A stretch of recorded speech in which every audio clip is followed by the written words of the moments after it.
Hi everybody, my name is Yasikaja. In this lesson, I would like to put an effort to give an idea, especially for non-technical community, about network and infrastructure and how it works in a production environment. Let's have a look of it further in my next slide.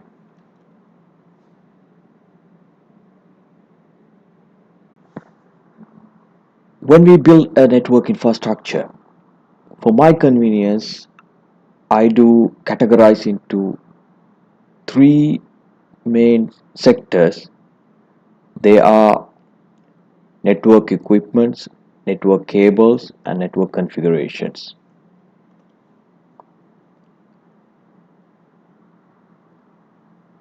When we talk about network equipment, initially we need to think about a router.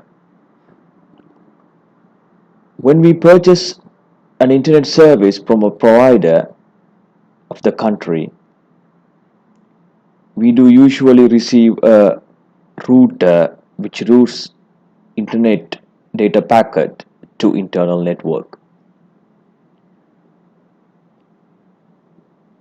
The commercial line may be either ADSL or lease line or both. It is based on the requirement of the usage of the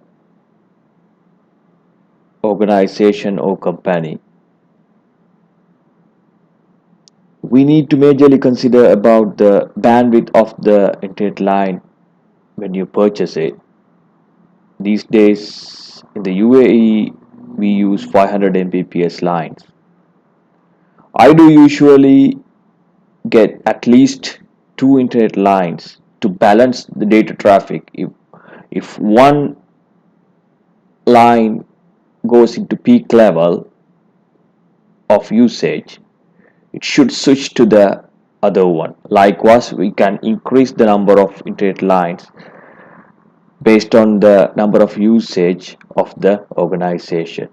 From the router, data packet forwards to the firewall. Firewall is the security device which is in between the public internet and the intranet.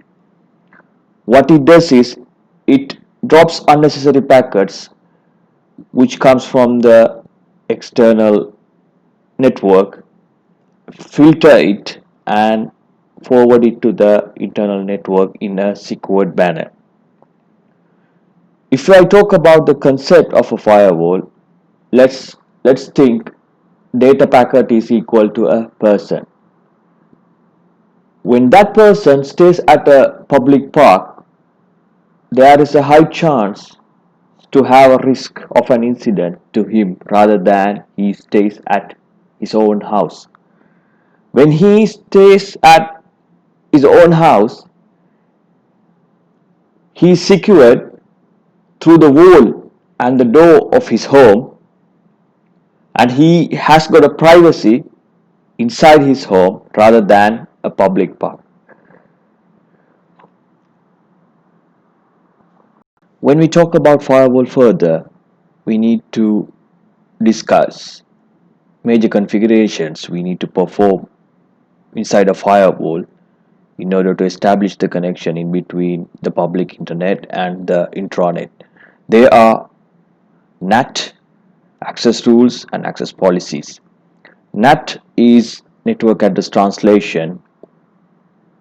We get the data packets from internet via a public IP address. So keep that IP address name in your mind. I will explain what the IP address later on. We receive data packets as a public IP address and we need to convert it to the private IP addresses which we built internally. That conversion happens in the firewall through the network address translation. And if we think about restricting specific data packets, we can use it through the access rules and policies. Example, let's say if we want to restrict HTTP packets and sending just HTTPS.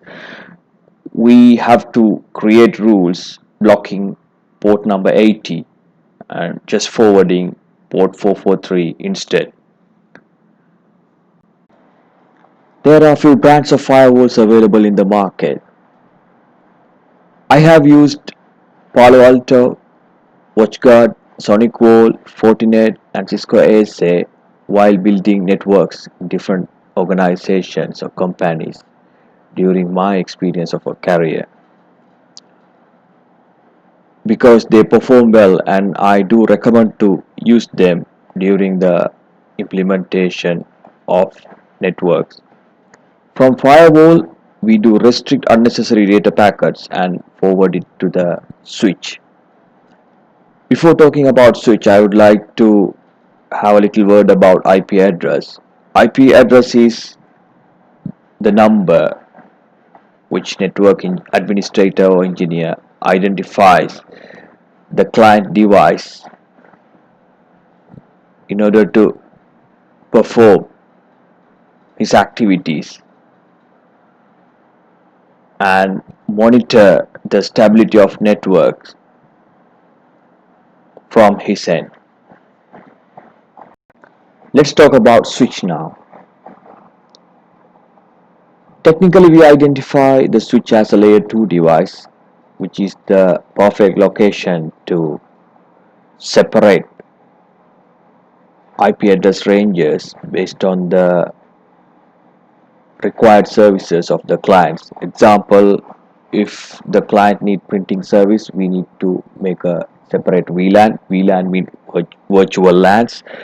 Virtual LANs are being created based on the IP address ranges of the separated services of the client. Again, if I come back to the services which I explained previously, like if we need to have the printing services, we need to keep it printing services separately, and access control we can keep it separately. If we need to Wi-Fi services, we need to keep it separately. If we need to have the desktops and laptop, we can maintain separate VLANs through the internal VLAN configuration of the switch.